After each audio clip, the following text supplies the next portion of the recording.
Tapat na kaibigan daw. Tapat sa bayan. Gusto niyang palabasin, tapat siyang kaibigan ni Sara. Tapat siyang kaibigan ni Duterte. Tapat siyang kaibigan ni Robin Padilla. Ang tanong, tapat siyang kapatid. Di ba?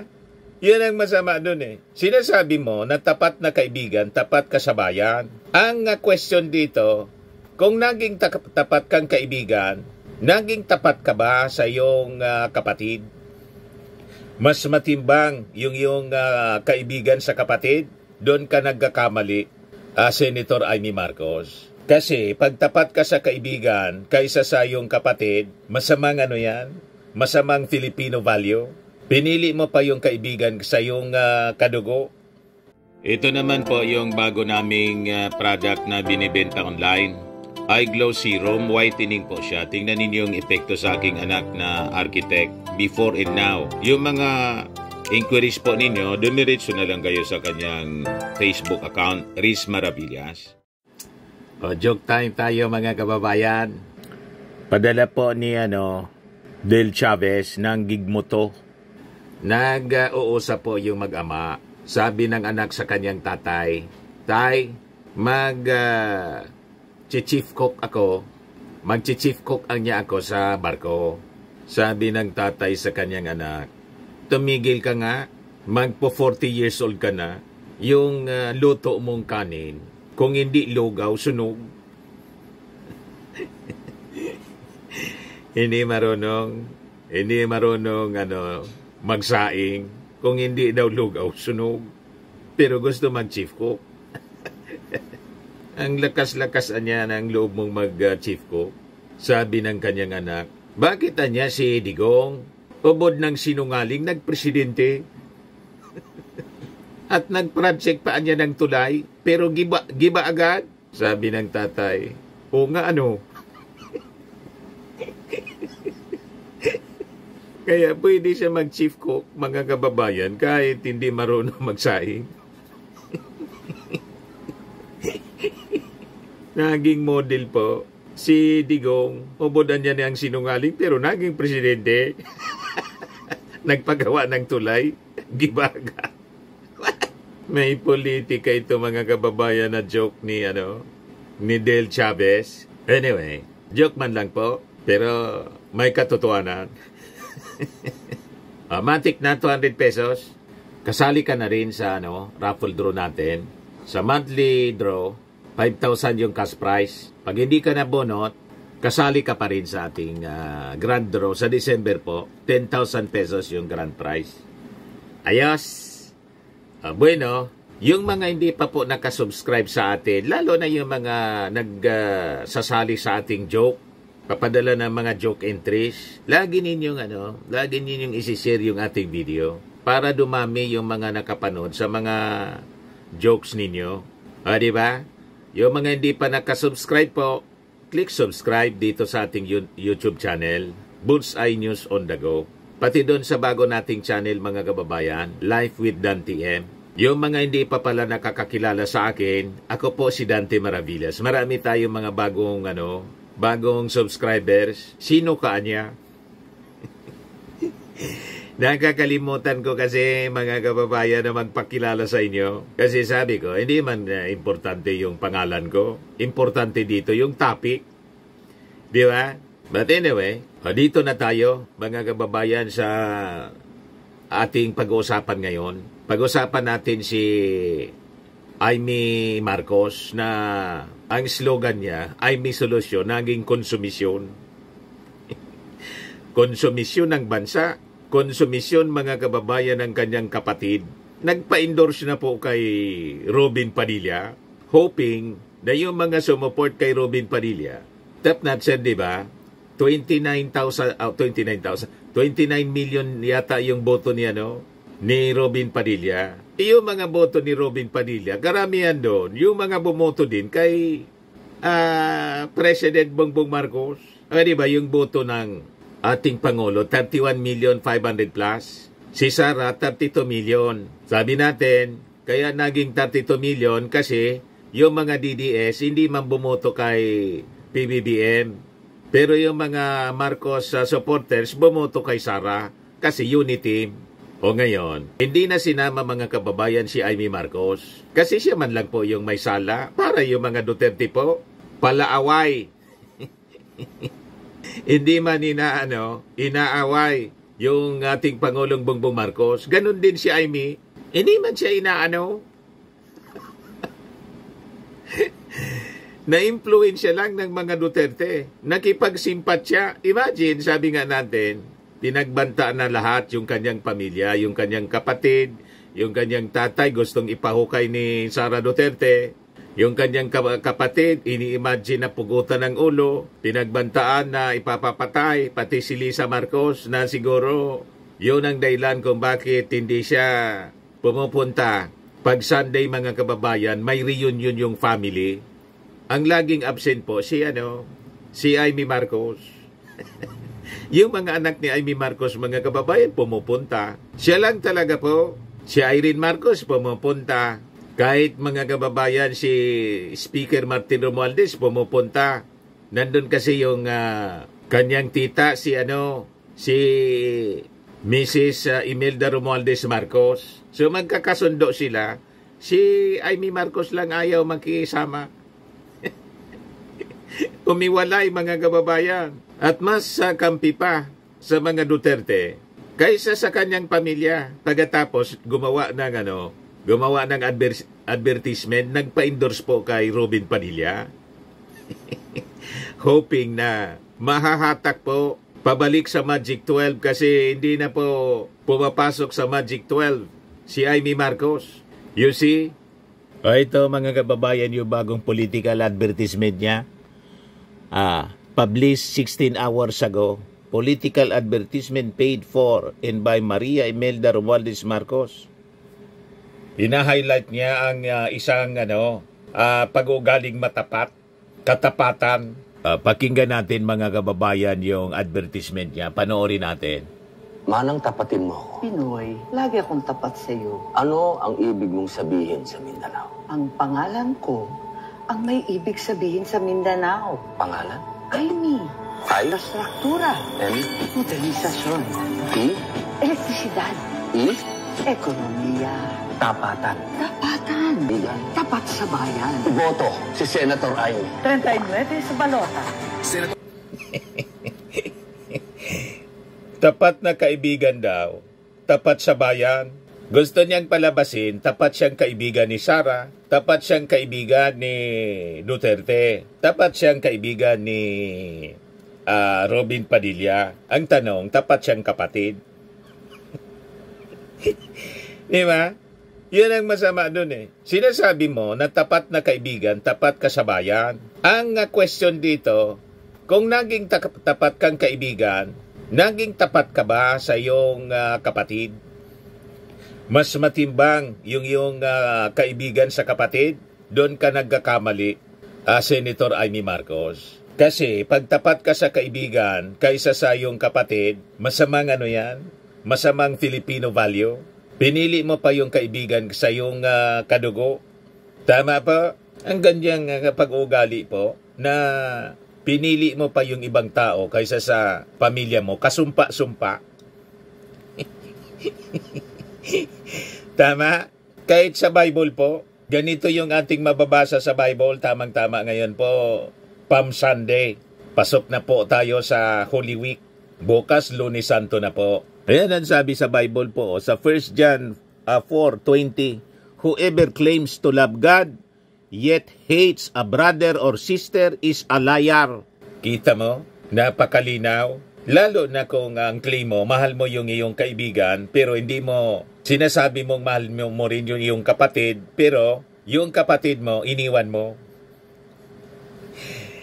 Pinagpalit mo sa iyong kaibigan, mas matimbang yung mga Duterte, mga kababayan. Kaysa kay PBBM, napakalinaw yon. Yung ginagawa ni Amy Marcos, hinahanapan ng butas po yung administrasyon ng kanyang kapatid sa issue ng pag-aresto ng Interpol at pag-surrender sa ICC. Ignoring mga kababayan, the sufferings ng mga biktima ng AJK. Mas concerned siya sa kapakanan ng dating Pangulong Digong na dumadaan mga kababayan sa due process, binigyan ng due process kaysa sa thousands of victims ng AJK na hindi dumaan sa due process pero nangamatay sila mga kababayan dahil po sa extrajudicial killings na nangyari sa panahon ni Digong. Pero yun ang kanyang mahal na mahal.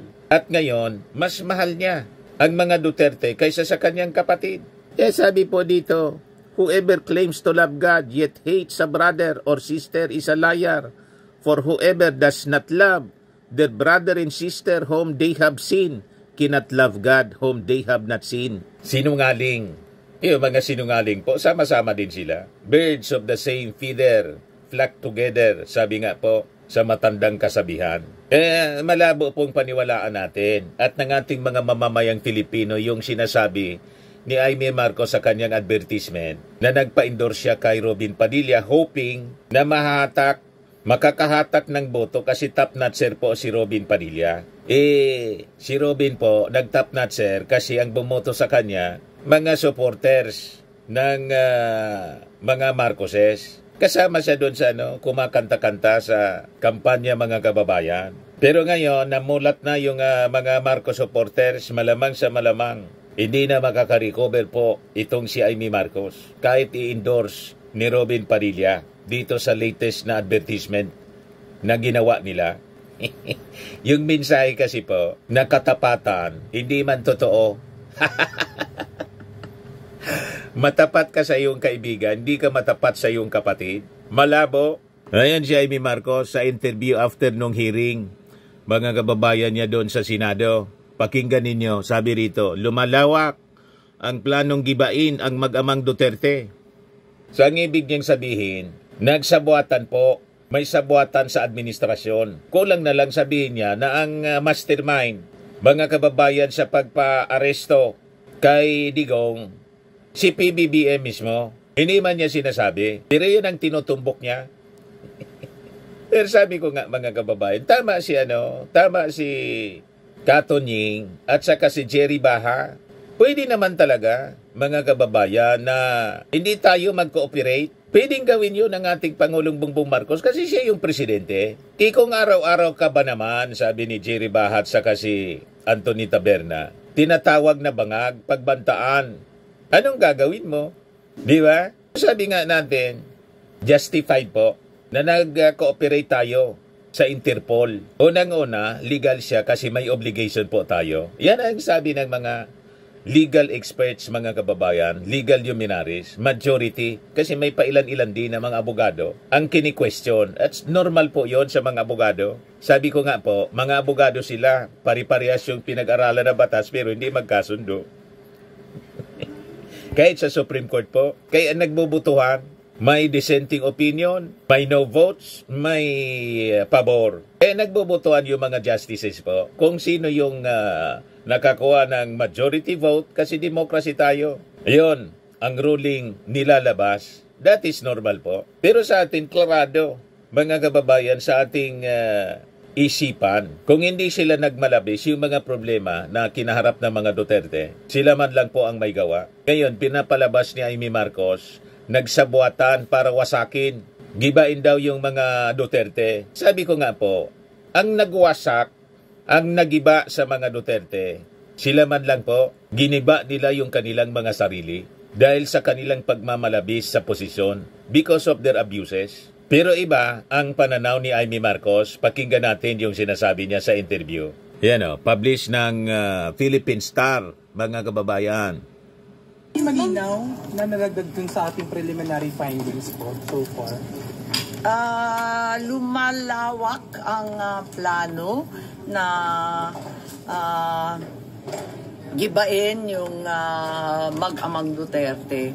Lumalawak po dahil yung mga dates niya, parang pag tinignan mo yung PI, naaalala ninyo yung pagbuwag ng ating saligang batas sa pamamaraan ng suhol ng AKAP para pirmahan. Napunta po sa AKAP. Sa pananaw ni Aimee Marcos, yung AKAP po, suhol, imagine that. Kaya yung mga nagkinabang po sa AKAP, tatandaan ninyo itong sinabi ni Amy Marcos. Pinalalabas po na yung tinanggap ninyong akap, suhol sa inyo. Payag kayo sa ganon? Kasi daw gustong baguhin ang ating konstitusyon. Ito patama mga kababayan, malinaw na patama kay Martin Romualdez na kanyang kasin. Pinagdududahan kasi nila mga kababayan na si Martin ang susunod na tatakbong Pangulo. Hindi siya o si ang design kasi ni Amy Marcos, dapat ang susunod na Pangulo po si Sara Duterte. Yan may sarili silang plano, mga kababayan. Ngayon, nang makita nila iba yung direksyon, ito na ngayon. Sinasabi ni Amy Marcos, may plano anyang gibain yung mag-amang Duterte. Malinaw po na yung mga Duterte po, giniba nila yung sarili nila. Self-destruction ang kanilang ginawa. Kasi noon pa, kahit nung sa unit team, nandyan na po yung akusasyon ni Digong sa ating Pangulong Bongbong Marcos na nagagamit ng pinagbabawal na gamot. Yun ang linya nila ng propaganda ever since. So baliktad po ang paniwala ni Amy Marcos. Ang totoo, noon pa kahit nasa unit team pa, ginigiba ni Digong yung kanyang kapatid. At wala siyang sinasabi na i-defend man lang ang kanyang kapatid sa mga masasama na akusasyon ng kanyang tinuturing na tatay, si Digong. You see, ganun katindi po ito. Tapos ngayon, sa investigation po, sinasabi ni Amy Marcos, lumalawak niya yung plano na gibain yung mag-amang Duterte. Ayan all out na siya, mga kababayan, sa pananira, sa administrasyon ng kanyang kapatid. Parang yung plan A, hindi sila sigurado. Tapos yung kay VP Sara, hindi ko maintindihan. Biglang plan B na naman, may impeachment na tumatakbo pa rin. Pagkatapos may ibang... So gustong sabihin niya, hindi dapat in-impeach si Sara Duterte. With all the controversies, anomaly sa paggamit niya ng pondo, ng confidential funds, hindi siya sang-ayon. So tama lang mga kababayan, talaga na yung impeachment trial after election na, kailangan matalo itong mga taong ito kasi kitang-kita po sa kanilang mga posisyon. Pro Duterte sila po. Hindi nila titingnan yung merito ng kaso. Ang titingnan lang nila mga kababayan yung kanilang alyansa. At sabi ko sa inyo, kung sa tingin na Amy Marcos, itong ginagawa niyang investigasyon sa pag-aresto, makakatulong kay Digong, baliktad po. Pinapakita lang dito mga kababayan kung gaano pa kalawak ng impluensya ni Digong sa politika dito sa ating bansa. Nang ibig sabihin, kung dito ginawa ang trial, wala sa dahig, hindi talaga magkakaroon ng hustisya. Yung 30,000 victims ng AGK po. So tama yung ating mga analysis po mga kababayan. Kasi, you just imagine, mismong kapatid ng presidente, si Amy Marcos na kapatid ng presidente, ang simpatya kay Digong. Saan ka ngayon nakakita mga kababayan? So, aasa ka ba na yung mga victims ng AJK, magkakaustisya po, magkakaroon ng fair trial dito sa lawak ng impluensya ng dating Pangulong Digong sa politika na kahit yung kapatid ng presidente kumakampi pa mga kababayan kay Digong. So tama lang po na si Digong po i-trial sa dahig.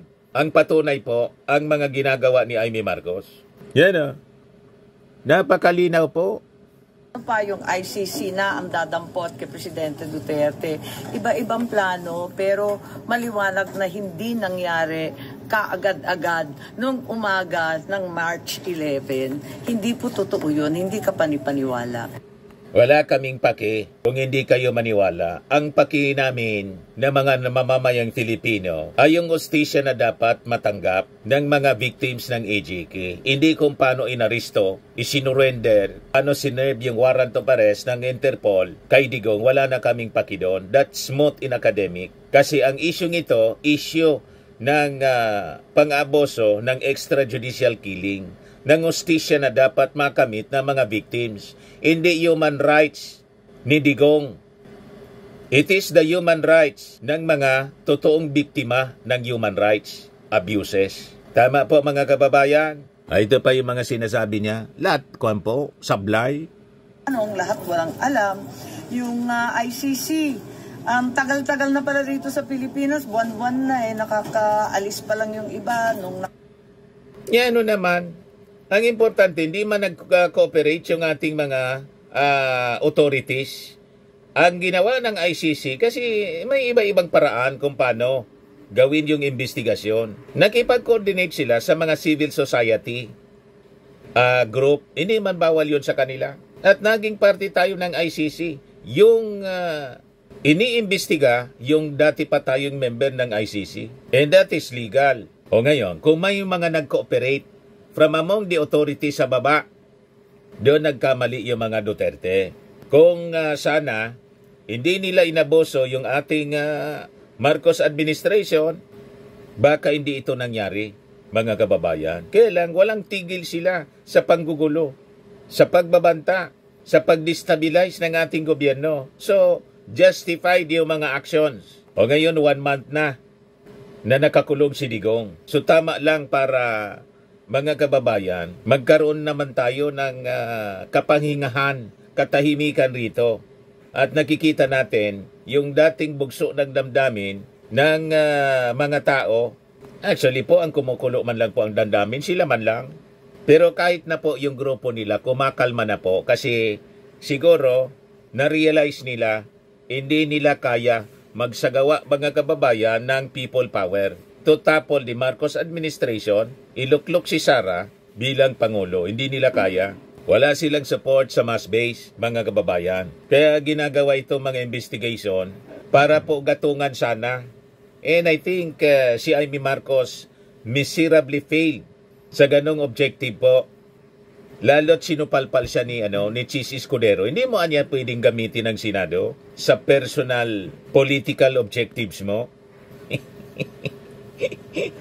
Supalpal si Amy Marcos. Ituloy natin yung sinasabi niya rito. Buwan, yung iba, hindi ko alam kung nandito pa. Abay, hindi nila alam lahat. Paano naman nila hindi alam? Samantarang lahat ng presinto pinagpupunta sa Caloocan, Station 6, Batasan Hills QC. Siyempre, para maganap ng mga ebidensya, kasi kailangan ng mga biktima ng pamilya na magkaroon ng hustisya. Yung pagkamatay ng kanilang mga anak, kapatid at tatay. Wala kang paki kasi doon. Ang paki mo lang si Tatay Digong mo. Hindi samahan mo doon sa dahig. Doon ka na rin tumira. O diba? Pero sabi si Hanilet Abansenia, hindi man po naniniwala sa investigasyon ni Amy Marcos. Paik-ik lang anya yan ni Amy Marcos. Paik-ik. Ituloy natin. Lahat ng ospital, kinakalkal na yung mga Siyempre, death on arrival sa East Avenue. Paano nalalaman lahat ng detaling yun? Ang sinasabi ni... So gusto mo, hindi na lang kalkalin. Ilibing na lang sa limot. You see, hindi ka kasi kapamilya. Wala kang sigurong pakinabang sa kanila. Ba't kinagagalit mo yung pagkalkal ng mga ebidensya? Dapat nga bilang isang senador, concern ka at nasa kumakampi ka sa mga victims, hindi doon sa nambiktima. Tama po mga kababayan? Yan ang mali dito sa mga taong ito. At kung halimbawa, sana, kasi tinuturing mong kaibigan, nanahimik ka na lang sana. Rule of law na lang sana. Hinayaan mo. Dumistansya ka na lang. Ito harap-harapan mga kababayan na paglaban sa kanyang kapatid. Gusto pa yata ni Amy Marcos na siya maging instrumento mismo sa pagsira sa kanyang sariling kapatid. Yun ang kasumpa-sumpa dito mga kababayan. Na mas mahal mo yung kaibigan mo sa mismong kapatid mo. Tumutulong ka pa dito sa mga sumisira, naninira sa iyong kapatid. Ikaw pa mismo talaga ang gumagawa. Hindi na ito makakaulit talaga si Amy Marcos. Dapat matalo ito mga kababayan para matuldukan ang kanyang politika. Secretary, puro civil society. Ang dami kong barkadang civil society. Hirap na hirap. Maangal nga. In-invite mo sana. Sa ebidensya. Abay, napakasigasig naman at mapalad ditong mga civil society sinasabi nila na na-access, pati confidential medical records, pati secret bank records. Paano nila nakakuha lahat yan? Kaya hindi mapagkakaila na may tumulong sa ating pamahalaan. Dapat matuwa ka na may tumulong sa ating pamahalaan, na tumutulong ngayon na magkaustisya yung mga biktima. Di ba dapat ganun ang ugali mo, Amy Marcos? Dapat magalit ka kung walang tumutulong sa nag-iimbestiga. Kasi ang ibig sabihin nun, justice denied. Justice is being denied doon sa mga biktima ng EJK na hindi nabigyan ng hustisya ng previous administration. At ngayon at least sa pagtulong ng kung sinong pinagdududahan mo, so makakamit ng mga victims yung hustisya kahit hindi dito doon sa dahig. Kasi hindi mo din mabiblame. Sabi nga ni Boyeng Rimulya, hindi naman tayo pwedeng magdikta doon sa mga pamilya ng biktima kasi nawala ng tiwala sa gobyerno. Kaya pinay sa abroad, sa ICC, hindi dito sa atin. Ang sisihin mo, yung previous administration. Kasi doon nawala ng tiwala yung mga tao. Pagkatapos ngayon, nagagalit ka kasi nag-cooperate yung sa duda mo. Nag-cooperate sa mga investigators ng ICC, yung ilang mga nasa gobyerno. O di-prove mo kung sino, di ba? Wala ka ngayon na nakuha. Empty-handed ka. Lahat ka ngayon duda. Di magduda ka habang buhay. Yan si Amy Marcos. Alam binabanggit at wala naman tayong katibayan, baka mauwi na naman tayo sa... You see, wala ka man pala katibayan. Insinuations. Kaya tama lang si Chis Escudero. Hindi mo niya pwedeng gamitin ng Senado sa personal political objectives mo. Hindi pumirma si Chis Escudero sa contempt. Sabi ni Secretary John Vic dati na puros chismis. Tama. Pero yung pag-aresto at pagtangay ni Pangulo Duterte, hindi na chismis. Totoo na yun. So ang language niya, pagtangay, kidnapping. Saan ka nakakita? Sino makukumbinsi mo niyan kundi kayo lang ang naniniwala na kidnapping yung nangyari? Saan ka nakakita na kidnapping na binasaan pa ng Miranda rights? Dinoko talaga, yun ang paniwala ninyo. Kaya hindi nga pinansin yung ganong argumento ng abogado ni Digong, si Mijaldea. Inignore lang ng kasi malabo po, inignore lang ng mga judges. Ganon din ang sinasabi ni Amy Marcos. Maliwanag na hindi ito biglaan tulad ng sinasaad nila nung unang hearing na March 11 biglang nagulanta lahat at alas 3 ng umaga dumating yung Interpol warrant galing sa ICC. Maliwanag na hindi totoo yun. Mayo pa umaandar na lahat ng mga proseso. Mayo nung nakaraang taon nag-umpisa na, andyan na yung ICC nung October, nag-umpisa ang Quadcom at yung DOJ nagkaroon ng task force. Nagtataka ako sa kanila kung bakit sinasabi nila na nagulat sila samantalang maliwanag na nagtulong-tulong sila ipunin lahat ng katibayan. Ang minimin po, yung warrant of arrest na na-receive lang nila. Pero alam ng gobyerno, laging pinag-uusapan po kahit nung Quadcom, kahit nung DOJ. Kaya nga, nagre-ready. Alangan man hindi mag-ready. Ginugulo ni Amy yung kwento mga kababayan. Lahat ng pag-aresto, pagsiserve ng warrant of arrest, lalo pa sa dating Pangulo, kahit nga sa ordinaryo, pinaplano, ordinaryong tao, ordinaryong subject, dapat may plano, alangan man hindi magplano yung ating mga authorities. That is normal procedure sa kanila. Mas pa na dapat magplano kung ang involved, ang subject po ng warrant of arrest, ang tulad ni Digong. Anong masama doon? Minamasama ni Amy Marcos. Pinapalabas niya may konspirasi, may sabuatan para talaga i-surrender sa ICC. Pinagplanoang maigi, i-surrender. Alangan mang hindi planuan. Sisihin mo, Amy Marcos, yung kaibigan mong si Digong. Lahat ito, produkto ng kanyang kayabangan. Konsekwensya ito ng kanyang mga maling ginawa. So, dapat niyang panagutan. Ito na siya ngayon. But anyway, ang pwede nating gawin mga kababayan ay ang mga tulad ni Amy Marcos, huwag na nating ibabalik sa Senado. Di ba? Ang power nasa ating mga kamay. At lahat ng kaalyado ni Digong, tuldukan natin ang kanilang karera politika para hindi na tayo problema magsweldo sa mga taong tulad nila na nandun sa panggugulo, imbes tumulong para iangat ang ating gobyerno, ang ating bansang Pilipinas. Sayang ng mga pasweldo natin sa kanila. Tama po mga kababayan? At itong ating programa mga kababayan, atid sa inyo nitong ating mga sponsors. Fairmax Firming and Lifting Cream. Pinapay po sa mga pulses in affected area. Mainam po ito sa mga pains at paninigas ng mga kaso-kasuan. Ito sa mukha naman yung application, anti-aging, Automax po siya. Ito ay Glow 60 mga kababayan. Whitening po siya. Made in South Korea. Ito naman po, Ningxia Red Mix Fruit Drink. Gawa po siya sa goji berry. May anti-cancer properties po siya.